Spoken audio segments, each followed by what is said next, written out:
Ay nagpapatulong pong huntingin yung ano, malaking sawa. Doon po nakatira yung ating kaibigan po. Yun. Siya may asong ano, 3. Ay nadali nga daw po yung kanyang isang aso. Yan. Diyan po sila natira, mag-asawa. Yan, oh. Ay kahangap po natin dito sa patag.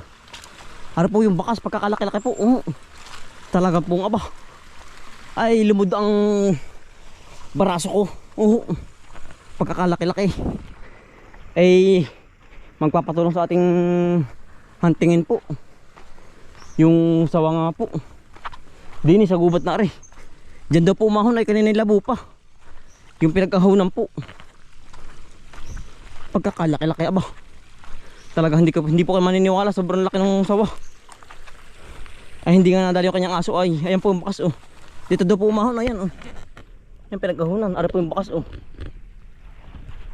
Pagkakalaki nga naman pala. Ayan, papakataw sa inyo mga kambal. May tig.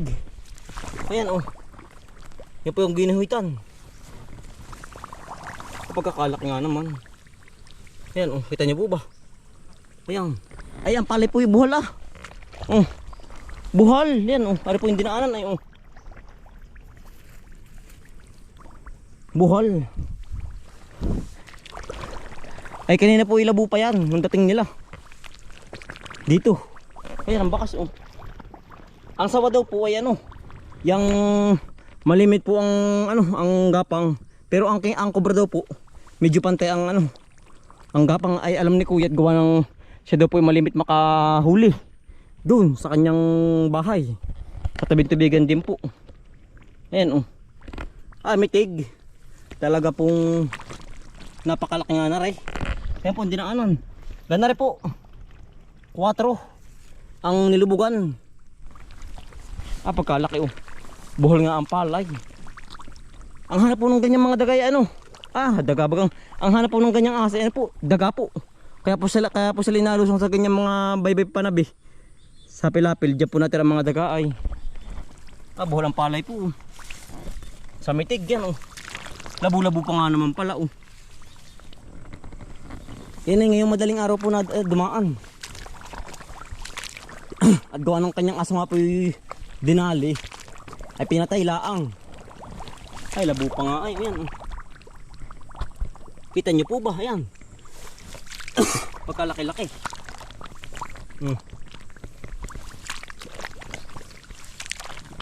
At dito pumunta oh. Ayan po. Buhay ang palay. Baka naman na dito. Dito po yun pumasok sa mga lunggaan ng mga ano. Lunggaan ng mga daga po. Ayan oh. Yan. Ang palay nga po yan oh. Yan oh. Tumba. Sabi ni Kuya. Yan. Sa gato na po napasok sa mga lunggaan ng daga. Yan katulad yan oh. Yan po pinupuntahan lahat ng ano ng lungga. Yan. Labon-labo pa. Buhol nga pala ang palay. Pinapasok ng mga gatong lunggaan oh.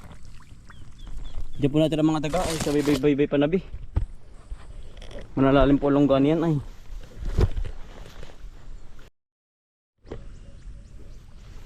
Labo pa nga yan po. Kaya hantingin po doon sa gubat. Diyan daw bumaba ay hindi daw mag-alalayo sabi ni Kuya. Yung ating pong kahangga, si Kuya Joel. Dito kayo dumaan sa kabila ating po sa ating po surveyin kung saan dumaan. Gawa ng kahangga lang po natin yung ating kaibigan diyan ay. Wala din sa malaking luang. Hindi kita, labo. Yung pong kanyang aso yan, yung po ibabalikan pa ng sawa gawa ng tukoy na po ay na may kasama pa oh. Yun nasa buntunan laang. Nasa buntunan. Yung ganyan sawa. Yung ganyan ano. Pagkakalaki ng bakas, baka baraso na hindi laang. Pagkakamitig. Ayun na nilusungan din yung kalabakan. May tama din. Sa may liputi. Yan, sa may liputi lang. Ah, pag makikita sa yung laki noon. Yung lakas ng bakas, ang laki ng bakas. Kala ko Di yan lang yun. hindi lang malapit yun. Oo. May hanap-hanap na din. Problema yung baso. Palay kubra ano. Kubra pala ano. Awalin Diyo. Iwanan yun. Yung laki nun, dito lang yun. Dito lang yan ay... Yung ba yung sa mga ganyan malalamig, sa mga ilalim ng kahoy? Oo, sa mga puno na saging. Natira. Oo. Makapal na damo. Ininayop-yop lang nga, ano. Yan ay tama. Hanggang may walang perming bahay, ayan, sawa. Dito lang yun. Pagkakalaki ng bakas eh. Talaga pong, aba. Baka may garni yun. Ganyan niya. Gapuno ng saging. Iba ang palay eh. Wahi ano. Dito lang daw po yun. Pagkakalaki baka pagpulsuhan ko na. Malaki pa sa baraso ko ay. Hinahantin po ni kuya. Hindi pa hindi maglalayo. Labo pa yung dinaanan ay. Hindi ko kaya maglalayo dito yun. Hindi maglalayo. Yan ang laki na ba? Kanina ba'y labo pa? Ikaw ba'y maaagap lumusong dito? Agap na. O dito ka natulog? Dito kami natulog ah. Ah dito ba? Pagkakalaki noon pag madadali mo yun. Nakailaw pala ko doon. Sayang ano. Pero dito lang yun, di maglalayo. Saan lang akong madali? Saan dito ang parte? Doon sa akin doon, sa may... Yung may malaking bato doon. Gabinti. Oo. Baka asawa itong... Pinabigay ko naman yun. Pinabigay ko ay ano, Aji. Ah, bakit? Di ba masyado na nga, ano? Ha? Yung ganon. Hindi ko pinasalabat eh. Yung pag ay parang, siyempre, pag nga naman magkakabili yun, kakawad siya. Ay oo. Ibibigay ko sa tamang kayang presyo. Pag pumasok na sa kanyang presyo, yun tamang kakabili.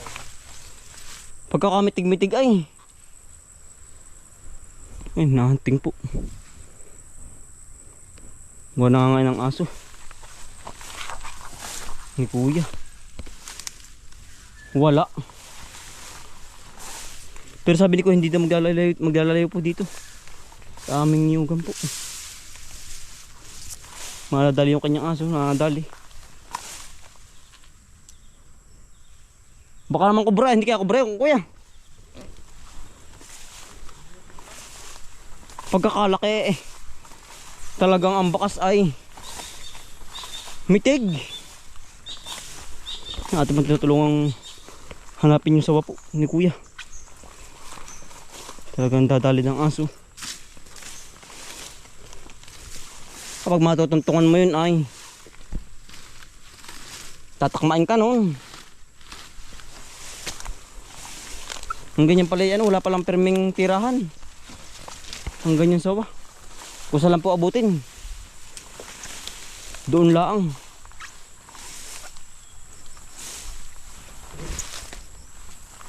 Nakakatakot pag mababagot mo yun. Wahay ang palay ay. Saan tulo po natin rin.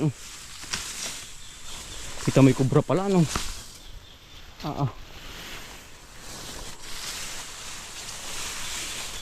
Ay sobrang laki po ng aso ay ano. Hindi po nalumod. Gawa ng sobrang laki po ng aso ay. Ay bali-bali po ang buto.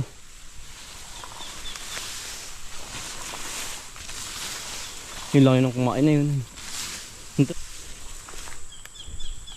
Bali-bali ang buto.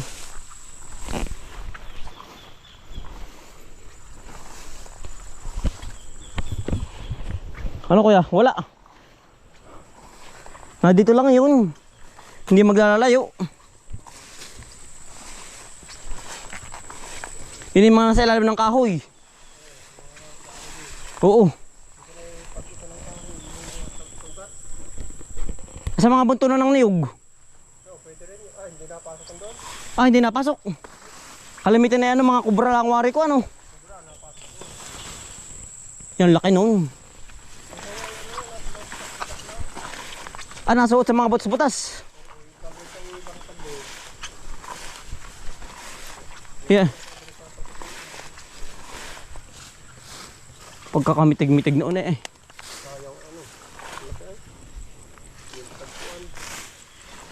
Parte kaya dito sa kabila. May makapal pa rin ba dyan? Oo. Aring kabila. Dito lang yun. Pagkakamitig noon na eh. Yung bang piring sa forma ng dayami, walang butas sa ilalim? Oh, meron wari ko kahoy. Atin silipin. Ibang buhol ng kahoy. Ah, saan ba yun kahoy? Baka sinukot sa ilalim. Malamig yung ilalim yun. Yung ganun. Kasi malamig. Ah, pag madadali yun ay pagkakalaki-laki. Yan, diyan ay angat yan ay. Gusto mo gusto nila yung Yan, ganyan, tamo ka. Diyan sa may ilalim na yan. Yan, angat ito ay. Oh.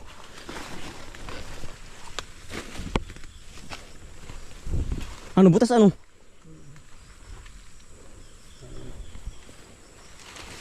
Dito may unput ano? Ang gano'n ba mabilis din pag malaki? hindi naman nakalis agad yun. Ah, parang mabigat na ang katawan. Natira sa mga ganyang butas-butas ay.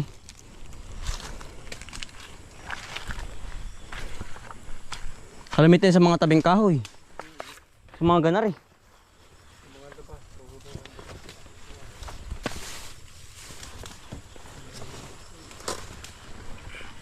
Yun may bakas ay ano. Ay, lunggaan to ah.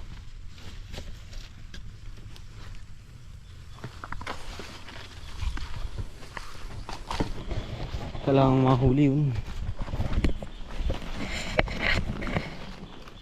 Sa mga gandang kaway nun. Kalamitan.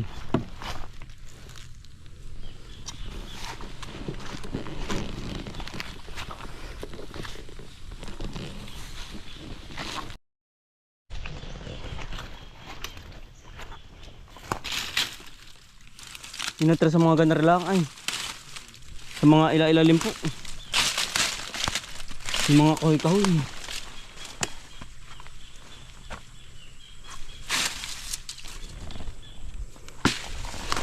Gustong mahuli ni kuya. Ate pong tinutulungan lang. Ang dadal ng aso ay. Mga ganari po. Malaki pa.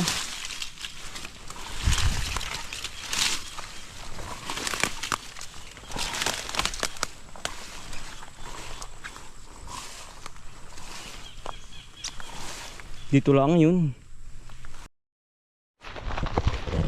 Diyan ko ay malaguan oh.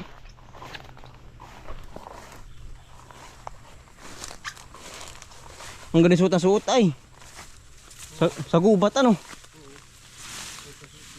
Walang perming bahay yung ganon.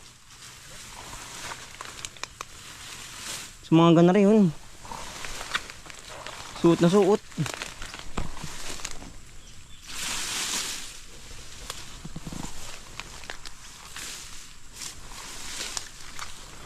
Hindi masat di makaangkat. Pero nakakat ka na hindi pa.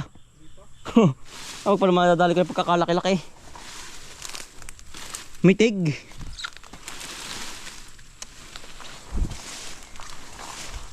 Yung pala kung saan abutin ng maga, yung pala hindi na naalis. Doon lang. Hanggang pala tamad din ano. Walang perming bahayan. Ilang beses ka na nakahuling ganun kuya? Marami na. Ay, yung mga bakas lang.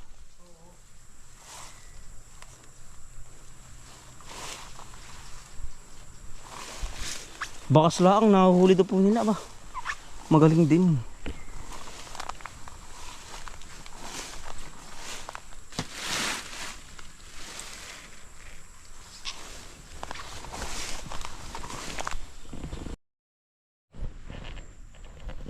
Tuloy-tuloy pa rin po ang paghahanap. Talagang baka po balkan yung kanyang aso po. Tatlong aso niyan ay. Dadalawa na natira.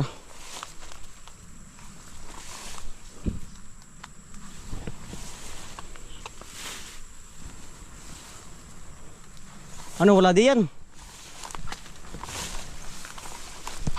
Dito lang yun. Hindi maglalayo, hindi maglalapit.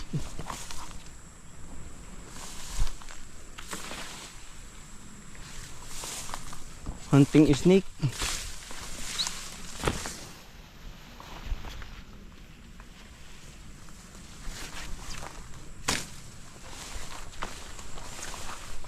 Kalamitin sa mga ganda ng ilalim ng ano, palapa.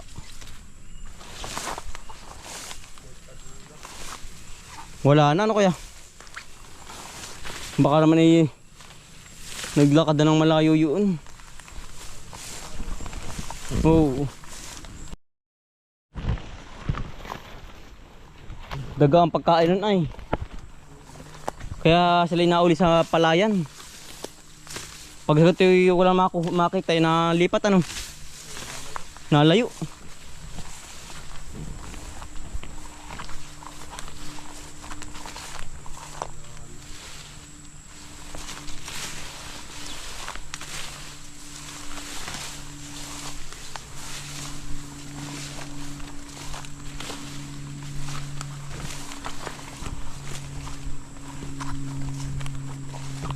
Sa lawak ng gubat. Hindi ka nakaraba makikita ano. Yung pala hindi nasusugan itong buntunan. Gusto sa hawan din yung ganun ay.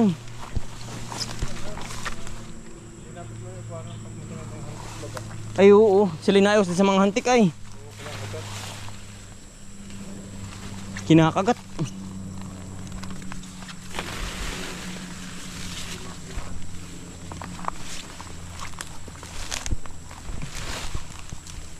Baka malayo ng abot noon.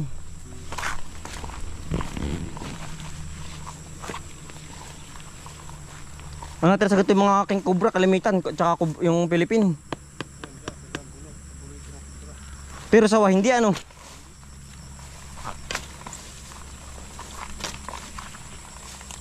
Yun yung mababagat dito pag titatabsan. Ano kuya?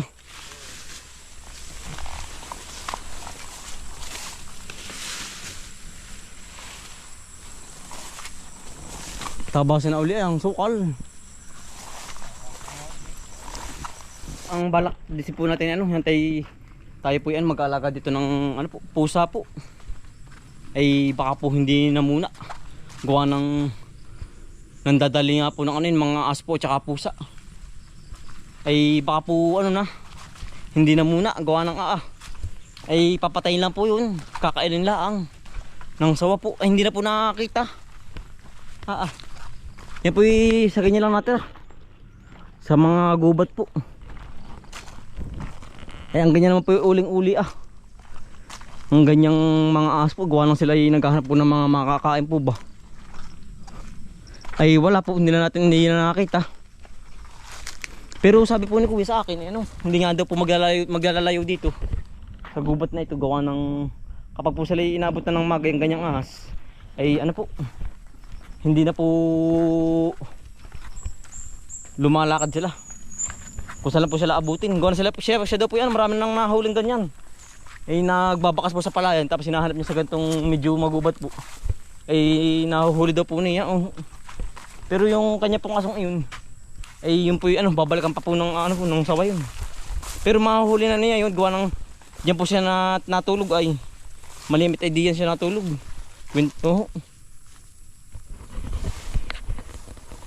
Kalamitan daw po natira sa mga gantong kahoy ilalim. Malalamig. Ay ako ko nga din. Laang. Kita may kubra ay. Sa mga gantong ilalim po. Ano yun? Ay, ibon. Cuties. Sa mga ganda rin po kahoy. May ibon na rin ko. Tangan sino. Kala ko'y ahas ay. Cuties.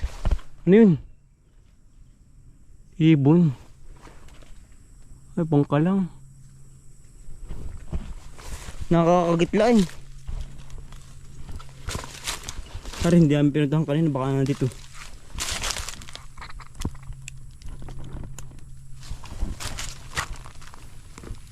Eh wala. Nakatakot po maghunting pagsulo. Para po bang nasa paligid laang. Pero yung mga huli Ay pero baka hindi gawa ng sobrang sukal po. Mahuhuli niya, gawa ng siya din natulog. Natira din sa mga gatong kawayanan yun ay. Kaganda rin. Sa mga ilalim.